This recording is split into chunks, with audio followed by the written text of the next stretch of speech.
I'm a bit rusty with this. It's been a couple weeks. It's BD. Today we're going to be doing the November 2023 question and answer session. Doing it a little different. I am drinking Vigor, going to work out halfway through it, and then come back and do the other half. Before I get into it, you can find Vigor on Amazon. Limited supply. People have been buying it like nuts. Great news for me, bad news for you guys if you want it. We're working on our supply chain issues as we speak. Virility will also be on Amazon tomorrow. That was a 6-month process of just hell. So go us. And then you can find BD's Big Book of Length and BD's Girth Expansion Pack in the description below. Essentially is everything I've talked about for the past year of penis enlargement from a semi-therapeutic perspective. So that means faster results, overall safer, and you can support me in the process. So let's get into it. Oh yeah, like and subscribe if you haven't already. Hank is catching up to me too fast for my own comfort. So, Mindless Spinach 9814. How to overcome strengthening the tunica and effects of pumping or over pumping and using too much weight from hanging due to bad PE practices in the past. And then Boring Actuary 9802. That's great, but we need to take it a step back. How do we know if we overwork ourselves? And then there's a few other people chiming in with the same questions. So let's go over what overwork is from like a biomechanical sense, and then we can talk about it more. Literally, in the most simple sense, it is overstressing the tissues. Once, not a big deal. Multiple times, month to month, year to year, pretty big deal, right? That's what's going to open up for like fibrosis buildup, which we actually have something in the works to help prevent fibrosis. More on that in probably a month or two.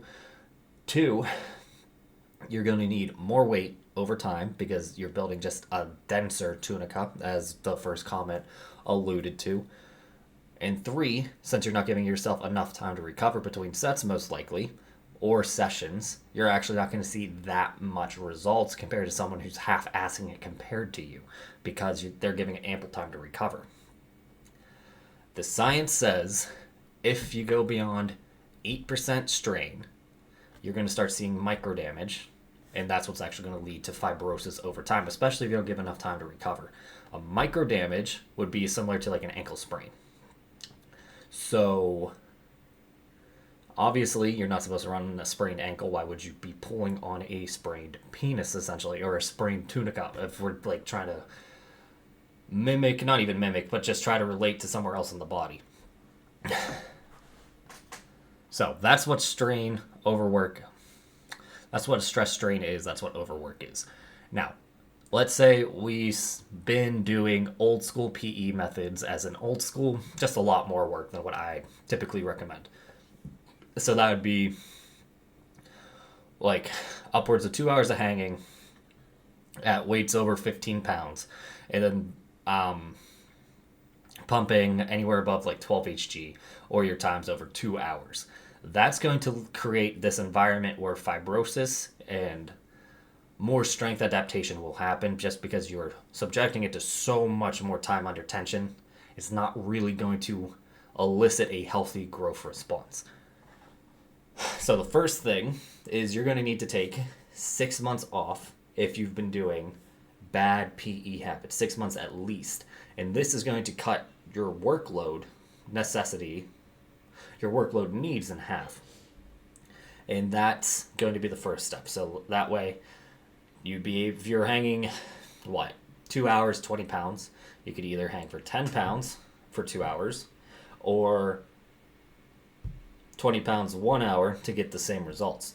Now, if we apply physiotherapy techniques such as BFR massage under tension, potentially scrapes, that's a hot topic right now, and other tunica release and tunica malleability practices, we can slowly break up this fibrosis, allowing you to elongate more. And that's what I would recommend a lot of you do, is first take the 6 months off, add in a crap ton of tunica release stuff before your actual sessions, potentially add heat if you're still having issues seeing the strain rate at these lower levels, and then go from there. just want to touch on this because I'm looking at the comments real quick. High pressure to me is anything beyond 15 Hg pumping. So it's going to take you time to actually work up to 15 Hg. But needless to say, most of you are going to struggle off the bat getting beyond 7 Hg if you're new beginners. And then as you progress, you'll be adding 1 to 2 Hg every couple months, and you'll get up to about 10 Hg. I usually sit around between 8 and 12 Hg depending on how it feels. Again, that's not necessarily a great metric, but for me, I have a very strong sense of proprioception, meaning that I can just feel it a little better than most people. So I can go off feel better than others. But if you don't have like the same, I don't want to call it spider sense, but like the same alignment with your own body, then you want to take it much slower than I do. Okay. That button. There we go. Can we see Ready Ice? Curious on it about edging, masturbation, and sex on training days, whether or not it helps or hurts your gains. Okay. Everything needs to be in moderation. I am a bit of a horn dog. I masturbate relatively frequently. I have sex relatively frequently. I've gained a lot. That being said, there are days where you can clearly overdo it. You should probably limit your masturbation sessions to, I want to say, 20 to 25 minutes during your training days. And in general, I just don't know who has that much time to masturbate anymore. If you have that much time to masturbate, really rethink your priorities. But sex, don't let PE limit sex, okay? If you are in a healthy relationship and you're getting a lot of sex or having a lot of sex, PE should come second, okay? But at any rate, edging might actually help with, it'll definitely help with erection quality. It will help with sexual stamina. But for me,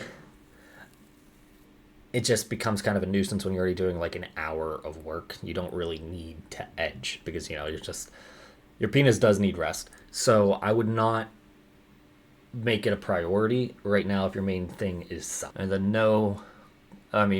mediocre drawing says no question, thanks for all you do. You are welcome. Okay. It's just, I have an issue taking compliments and stuff like that, so thank you. I need to work on that. Okay. Did I miss a good one? No. Taught 7392 ask methods for treating discoloration. I know heat and FGR fire goat rolls for prevention, but what about treatment? I've tried amylactin with no success. I've read about DMSO. See, people made fun of me for saying it wrong. DMSO, dimethyl sulfoxide.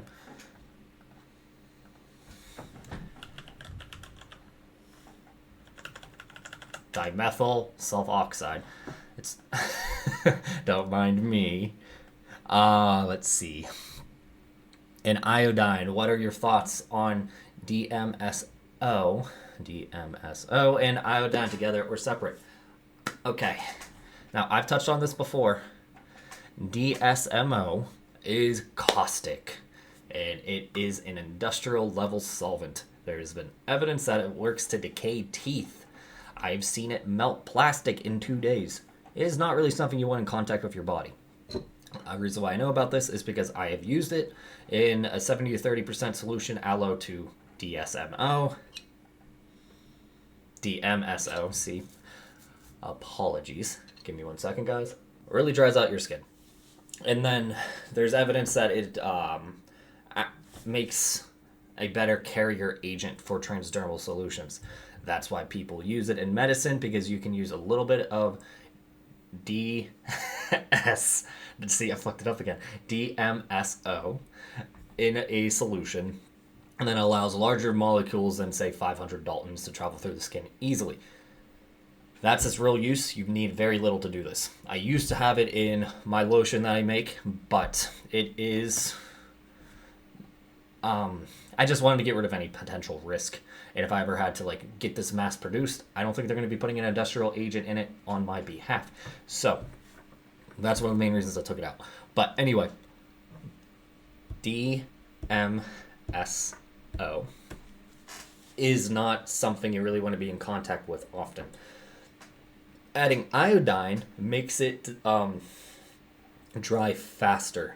And that's what's going to just make it more effective, because it's not just pulling on your skin, but then it'll actually be absorbed into your skin. Iodine's not really going to do anything for you, and also iodine's kind of toxic too, so you really don't want to be in contact with it. I remember my art teacher freaking out that the substitute brought in iodine when she was pregnant because of its health hazards. So it's really not something you want to be in contact with, let alone your genitals. As for discoloration, and there's a few other comments about it. It's not going to do much, but what it does is, since it dries out your skin, you get skin peels. And that's what causes the discoloration to fade away. So if we're just going to do this safely, let's do some more natural skin peels. Not necessarily these really intense ones. Because like I've seen people like literally take 10 layers off their face with skin peels. You don't want that. You want to be taking it off layer by layer, 1 to 2 every week. Not necessarily doing a skin peel every week, but you get the idea. I used glycolic acid at, I want to say 50% solution. Turned out to be a little overkill. And that led to a very fast change in my appearance. Problem is I started at PE right again, and the discoloration came back. So, this is something I still need to look more into, but light skin peels is going to be probably the best way to go about it. We are dealing with a very sensitive area. We do not want the high-powered ones. I've saw a post, and I think there's someone in my message box, and again, if you look at my description of my profile, I don't answer chats, so sorry. He used a very high-power skin peel. He burnt his nerves. He lost sensation.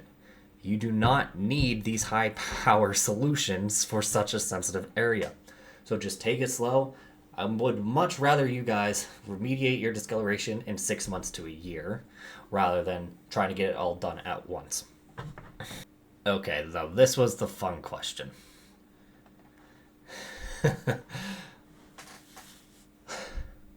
Carl Wickman. I think he broke a cardinal rule of Reddit. Pumping before clamping or clamping before pumping for girth. I'm asking because another PE influencer claims clamping is more efficacious for growing girth for damaging the tunica. Pumping after a set of clamping then helps enlarge those micro tears and to keep them open for longer. Whether you clamp after or before doesn't matter. For hypoxia, doesn't it? The growth signal will be there either way. Alright, we gotta back up. Let me pull up the question so I can pick it apart. I am aware of this growth influencer, this PE influencer, and the fact that he still says micro damage shows that he has not looked into this, like, scientifically speaking, in the past 10 to 20 years. Anyway, we are not damaging the tunica. We are fatiguing it. And if we want to get technical, all we're doing is denaturing proteins, collagen proteins. So we are literally just pulling them apart. We're breaking the little bonds inside these molecules and denaturing them. So we are not tearing, we are pulling it apart. And that's it. We are not actually trying to sever the molecules. We are just making sure they no longer function temporarily. Then I call them tunicocytes in a Reddit post, but essentially there's going to be little stem cells in the tunica albuginea. They're going to find all these broken collagen fibrils, freak out, and then start trying to piece them back together. If they are damaged beyond repair, they will replace the entire collagen molecule. Otherwise, they're going to repair the ones that are there, and then they're going to add more collagen proteins so it can better handle the expected load next time. That's the foundation of growth, at least of tunica reformation. Now, as for pumping before clamping or clamping before pumping, clamping is not more efficacious than pumping. Literally on a physical level, you can dial in the exact pressure you need to expand the tunica albuginea. Clamping is black box testing. You don't know how much pressure you're using, therefore it's potentially dangerous. Is there a difference between internally generated pressure and externally generated pressure? Probably.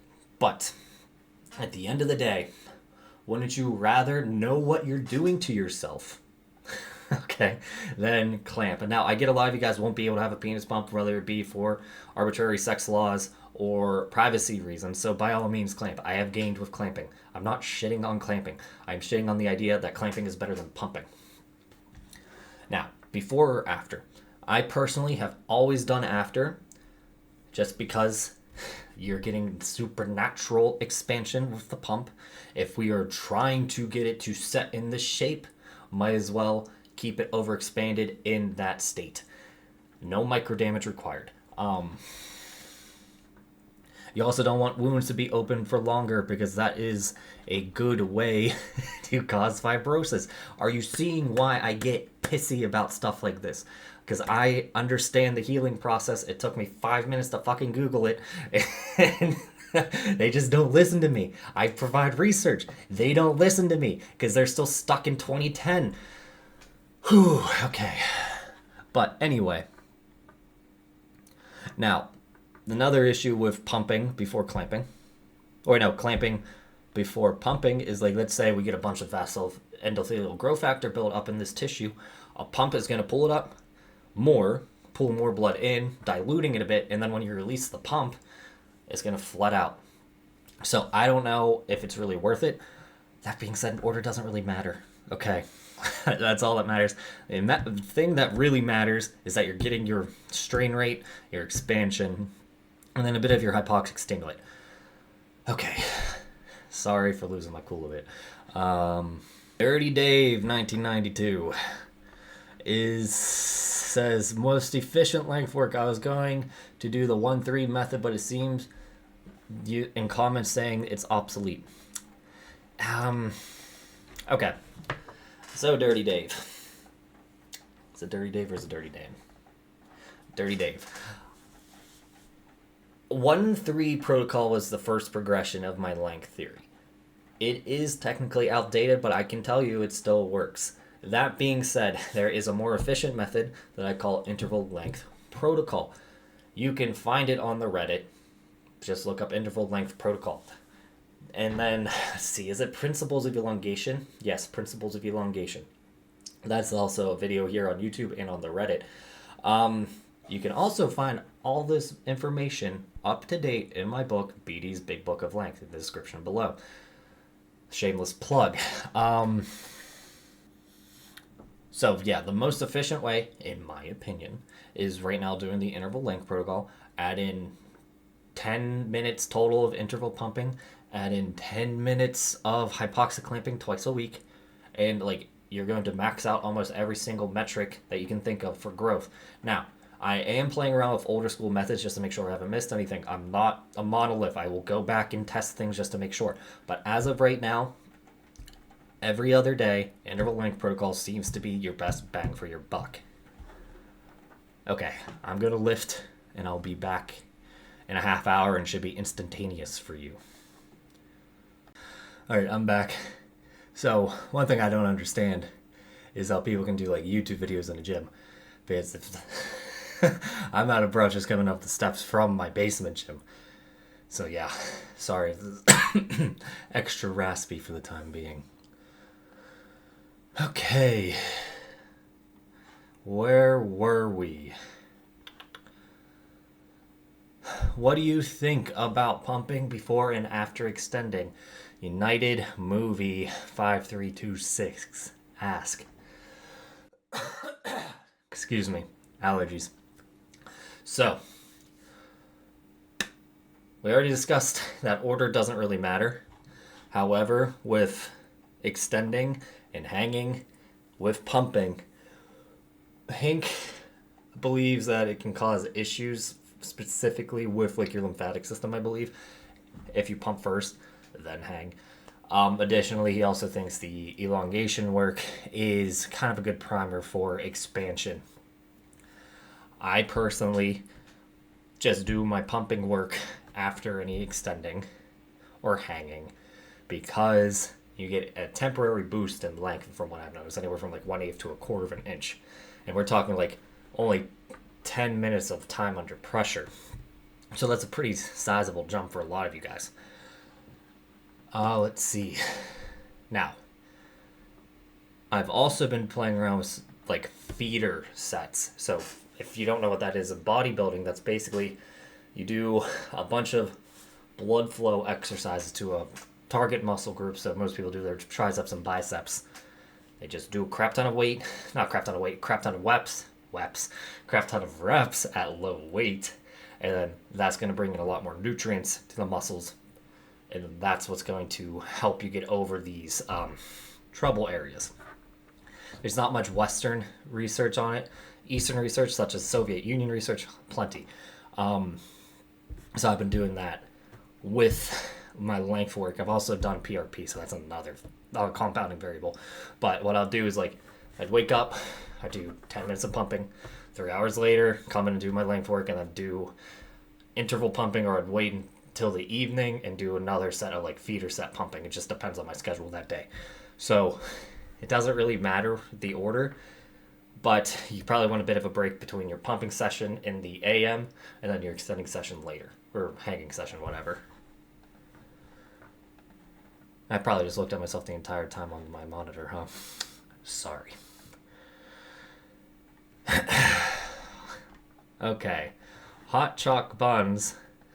Have I hit my PE wall? No, I am just exceptionally busy. Context, guys. I am running 2 businesses that are growing much faster than one person can reasonably take care of. So, that is my priority. My wallet, and not so much my penis. Again, I am huge.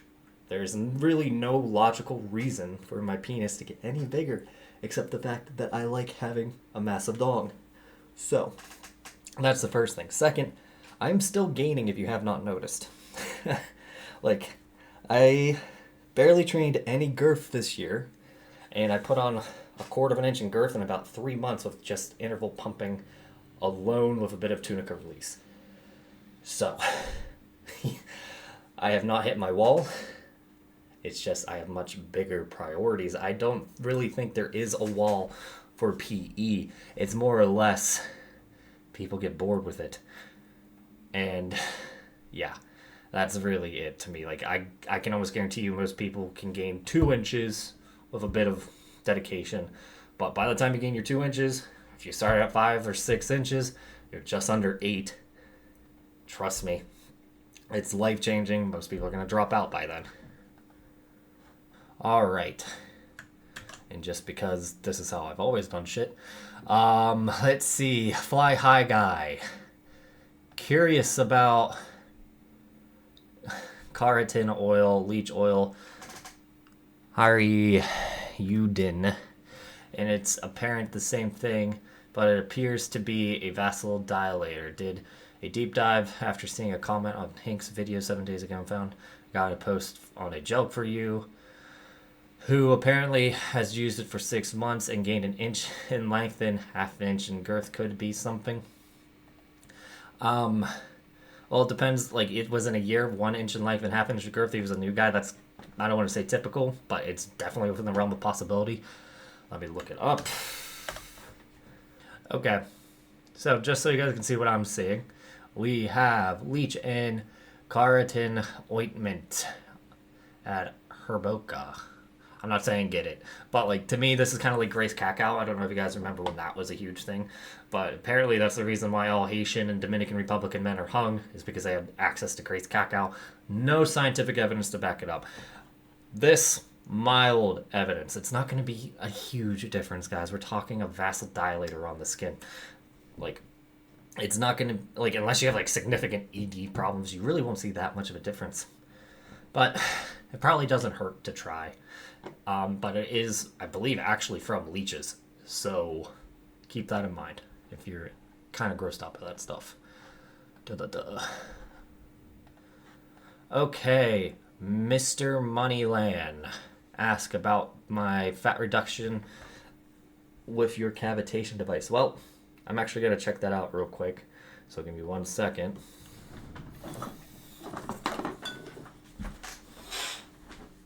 Okay. Excuse me. So, for those who have not been following along with cavitation therapy, and I don't blame you, essentially you shoot sound waves into your fat pad. That fat pad, those sound waves excite the water in your fat, which causes the fat cells to rupture, permanently damaging them. And since fat cell count is determined during childhood, that fat will never come back. It doesn't mean you won't gain that fat elsewhere, but that specific area will have less fat density overall compared to somewhere else in your body. I did this back in 2021, 2022, between 2021 and 2022, and I was a bit of a fat ass then. I got my fat pad down from 1/116th of an inch to actually like half an inch. It was pretty ridiculous, and I was still relatively beefy, about 22% body fat. Now, I leaned out down to like 13-14% body fat, not right now. But then I gained this weight back to about 18-ish percent. But it all went to my fat pad for some reason. It went all to my like stomach and fat pad. And that's always been my trouble area, is a bit of a gut. So I tried cavitation therapy again in October for like 10 minutes. And that was it. I did not have time to stick with like a regimen with it. But based off of literally dieting for the past 4 days and the cavitation therapy, I've lost 1/8 of an inch on my fat pad without doing much other than shooting it with sound waves for like, 10-15 minutes. So there's definite possibilities with it, but you got to make sure you get a good machine. And I don't think I can actually link that here, but we'll find out. You can ask on Reddit and we can figure it out there. Okay. But I do like it. The problem is like, I'm going to show my belly, is that I no longer really have a pouch, but I do have love handles because the fat migrated. Not saying that like the actual fat that was burst migrated, but when I gained weight back, it went to my sides instead of my front like it used to. So it's really interesting. I think it should be talked more about than, say, liposuction, but I keep looking at the wrong screen. I'm sorry. Anyway, moving on. Okay, quiet top 3, 2, 3, 1. Would pumping every day to your max HG be beneficial when going for length and girth at the same time and extending every other day? So that would largely depend on like how long you are pumping for. 10 minutes, not really going to do significant damage. It's probably slightly beneficial. If you're doing 20, 30, 40-minute sessions every day of pumping at your max, put it in perspective with weightlifting. What happens if you try to bench press at your max every day straight? You're going to open up yourself to significant risk of injury. And then, but first you'd actually have like tissue performance loss. So no, it is not worth going balls to the wall with pumping. What I've noticed is like with just a little bit of work on my off days, like with these feeder sets, for example, I'm only doing 70 to 80% of my normal working pressure. So if I work at 10 HG, I'm somewhere between 7 and 8 HG on these feeder sets. Very little discomfort, if any. It is just decent expansion. Someone also made the argument if you just get erect for 10, 20, 30 minutes, have the same purpose. I'm not exactly sure if it would, but you get what I'm saying. You don't need that much work. As for trying to gain length and girth at the same time, it's something I'm playing around with, but I'm just saying, like, if we're just trying to be efficient about it, length's going to be much easier to gain than girth just because it's one variable, one axis, if you will. Meanwhile, girth is going to be X and Y, while your length's going to be Z only. So you're dealing with two variables instead of one. Therefore, it's just going to be more work to do girth.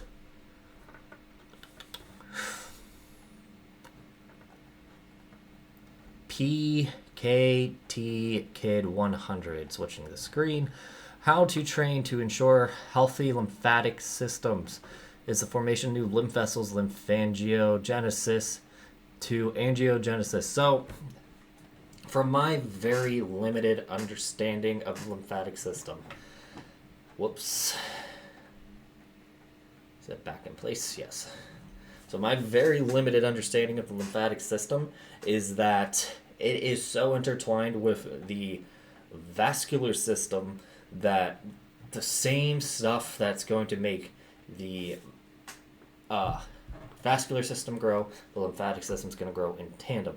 The problem is that you can grow the lymphatic system with, say, fetish pumping without growing your cardiovascular system.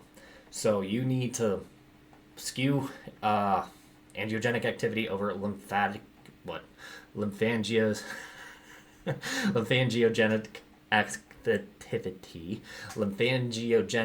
activity. There we go. I'm not editing any of that out. Sorry, guys. So where was I? So that way you don't just become a bloat monster. But again, I'm also seeing, like, with going back to some old school stuff, that I get much better expansion now after 6 to 8 months of nothing but just interval pumping. So, like, sure, I'll get some, like, subcutaneous edema, but, like, when the subcutaneous edema dissipates, I have much less, I guess, puffiness afterwards. It's much more vascular. So there might be something to it with just, like, priming your angiogenic or your vascular system in your penis and then doing these longer sessions to, like, get more distension in the tunica than just doing interval pumping straight. And this is why I'm making my book a live document, so that way I can just, whenever I feel like changing my mind, I can just add it and it's no big deal and you get it for free. But anyway, we're moving on. You don't really, well, the gist is you don't need to do anything special to, like, build a healthy lymph system if you're not overdoing pumping. If I understand correctly, the theory behind stretching and pumping / clamping is to create extra space to fill the extra space up with blood. Hopefully through time the extra space will become permanent. Is it sufficient to just get hard after stretching and then maintain the hardness via edging without ejaculation for 15 minutes? It still theoretically brings blood in to fill up the stretch space, or is it more complicated than that? Yes, it is more complicated than that. So, we have two main working structures of the erection. We have the tunica albuginea. That is a long connective sheath of tissue that goes a long ways with your shaft. Basically, that's going to control the size and shape of your erection. Then, inside of it, there's basically two little balloons for blood. They're sponges for blood, called the corpus cavernosum. The corpus cavernosum is what's going to put pressure in the tunica albuginea, like a tire, to make it stiff during erection. We need to grow the tunica albuginea to get actual changes in shape, but in changes in erect size and hardness, we need to work the corpus cavernosum. So, it's not as just adding more blood to the system. You need to be able to hold that blood with more cardiovascular tissue in the penis, more corpus cavernosum. So, the gist is with elongation work, so you're hanging extended manual stretches, you're going to stretch the tunica this way, right? But that space is going to need to be filled with more corpus cavernosum. So you need to build more corpus cavernosum tissue rather than just blood. So you need to do pumping is good. There's something called blebbing. So when you put this blood vessels under pressure, tiny little blisters form, and then either they're too small or too big to be, like, recouped back into the system, and they're just destroyed, these little blisters, or these little blisters grow the blood vessel a little bit. And that's what's actually causing those girth gains from pumping. Then with clamping, we can do some blebbing if you're good at figuring out what pressure you need. Or the easy thing is to do hypoxic clamping. And basically, we can trick our body into thinking it needs more blood flow to an area. And then over time, we can build up a lot more vascular density in an area. This is a very common thing called blood flow restriction therapy and physiotherapy. And that's what we're basically doing to our penis, if you follow my teachings, that is.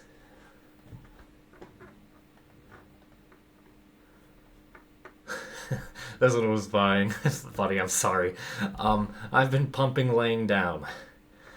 Why do I feel like ejaculating when I pump? I watch IG models or porn to get hard. Okay, fine, fair enough. Once I go hard and pump, I just rub my dick against the side of the walls of the pump and it makes me want to nut. Well, you're kind of explaining the issue. Any stimulation is going to feel nice unless it's like, overzealous in pressure.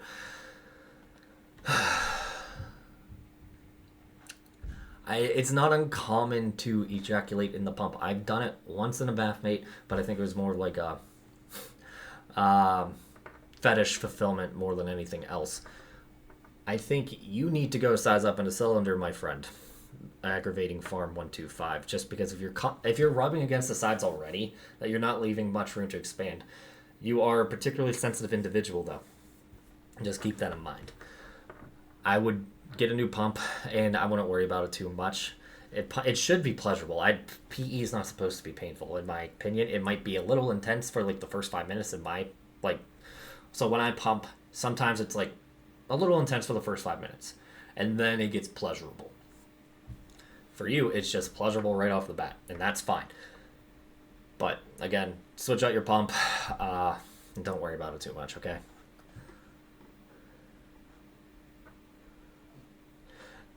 Talk about length pumping specifically. What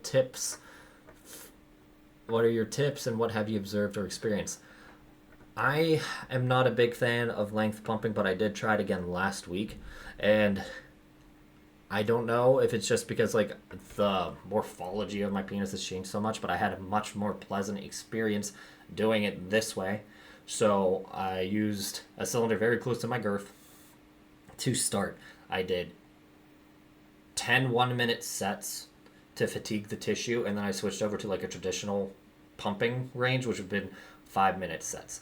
I did 40 minutes worth of work total. So what I just said might not be completely accurate, but aside from just like, normal edema, I got pretty good elongation. I'm talking like half an inch longer in the tube. Didn't really translate out of the tube. But unlike normal length pumping, I was not nearly as sore after, and it didn't destroy my AQ. And that could just be like a change in my own like health and penile health. But that being said, you put a lot of pressure on the nerves when you length pump, particularly on the glands. It's not necessarily worth it. But yeah, I'm looking more into it is all I'm really going to say. But my tips is treat the beginning like fatigue sets for interval length pumping, and then go into like traditional pumping, so that way you can get actual elongation. Okay, now I believe this is one of my clients and friends in this group. Expert AD 1240. Are there any new methods to accelerate elongation that you recommend? Currently spend a significant amount of time under tension and heat to reach fatigue.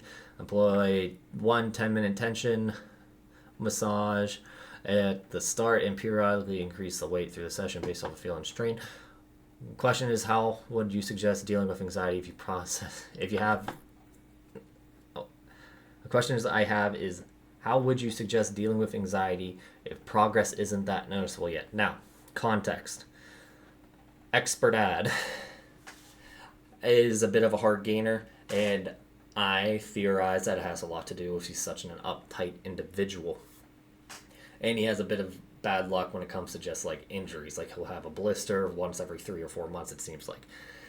So, the good news is that we finally got him to hit strain rate, right? But that's one of the reasons why he got a blister. So we have to figure out what he needs to not get a blister while getting strain. And the reason why I've kept up with him for so long is because it reminds me a lot of myself when I was younger. But he still has anxiety issues. And I'm telling you now, guys, worrying about gaining is almost a self-fulfilling prophecy. If you are constantly freaking out, constantly measuring, you are going to have issues gaining just because you're spending so much energy and potentially releasing negative hormones to the growth response that you'll never see gains. Particularly, your erection quality is going to be lower because you are not just relaxing, and part of the erection response is relaxing. I've been telling you this for 6 months, expert ad. You need to relax. I know how hard it can be, but you need to figure out how to let go of your preconceived notions that you need to be the biggest, the best, and just accept yourself as is, as a work in progress. Once you do that, it becomes much easier. I'm telling you. And for example, bodybuilding. I tried my hardest to just stop being the skinny guy. Once I accepted myself, and this is even with steroids. So for context, I'm on gear. May not look like it because I'm a little chubby right now. But even on gear, I wasn't gaining as fast as I would like. I felt like I was working uphill to get where I wanted. But once my mindset switched from just being so devoted to muscle mass, okay, it got so much easier because you're not spending nearly as much time worrying about it, not nearly as much time tweaking it. You just let go, let your body do its thing. The drop in cortisol, it relates to more muscle mass. It's like a scientific fact. The less cortisol you have, the more anabolic activity you'll have. So that's the first thing in my experience, is that you just have to accept yourself as is. And then if you're still having issues gaining, we can touch base and try other things.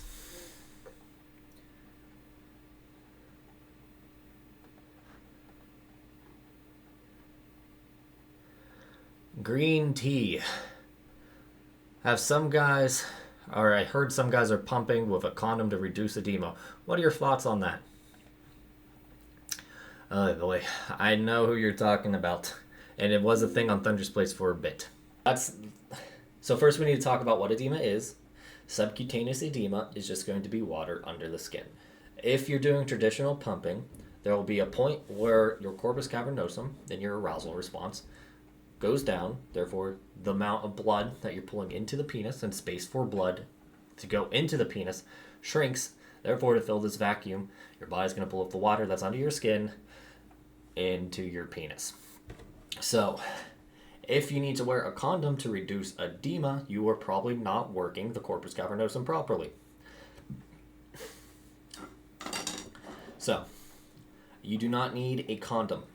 However, you can use like small silicone sleeves to change the areas that expand. So like if I am trying to work only the mid shaft, I am going to take a silicone sleeve, put it at the base of my penis. That's going to limit expansion of the base and then force only the top half of my penis to expand. That's fine. But you can also create a bit of a hypoxic vent if you're not careful, if you're using too tight of a sleeve. So that's the only time I really recommend wearing something in a pump, is if you're trying to change the shape of your... This is going to be the last one. Are infrared heat pads... Where are you at? Are infrared heat pads faster for progress? Yes or no? Okay. I used an infrared heat pad. It was basically like a wrist wrap put around my penis or my cylinder while pumping. My problem with infrared, and it might not be a problem with all infrared, is that it takes longer to heat up than like copper-based heat pads. Massive Novelties is releasing a heat pad soon. I've told him to send me one on the second batch. So once, in case there's any issues with it, and so I don't have to like beat him down publicly, I told him to send me the second batch so he can catch any issues. Not saying that there will be issues, but you never know, right? That being said, I don't think infrared is as important as just heat is. We don't need deep penetration to hit the tunica albuginea. The skin is only, 1 to 2, not even 2 millimeters, I would say, but 1 to 2 millimeters thick on the penis. So, there's probably a little bit of fascia above the tunica albuginea. So, at most, we need to get under 2.5 millimeters of tissue before we hit the tunica albuginea. So I'm almost confident you can do that with a cheap heating pad. I know there's some research on infrared having like better growth factor release, and I'm not discounting that. It's just not something I've ever looked into. But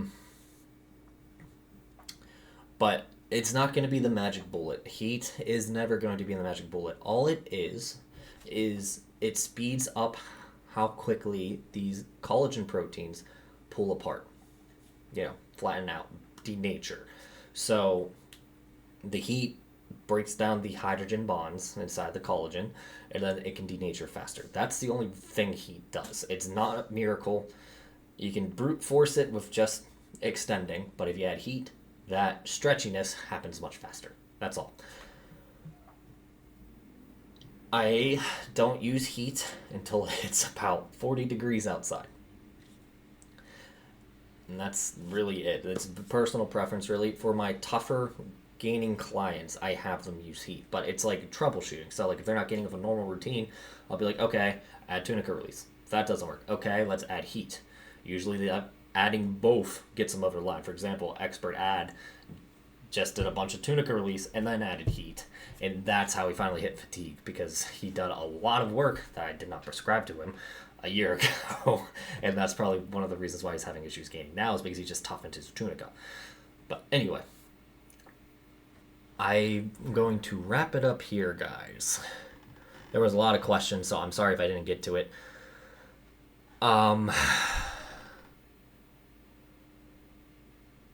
Yeah. Like and subscribe. Peak My Physique for my book and a bunch of penis equipment that is never in stock because you guys are ruining me. LeviathanSups.com for virility, vitality. Amazon for vigor and virility, finally. And vitality should be on this week too. What do you know? And that's it for this one, guys. I will see you in the next one.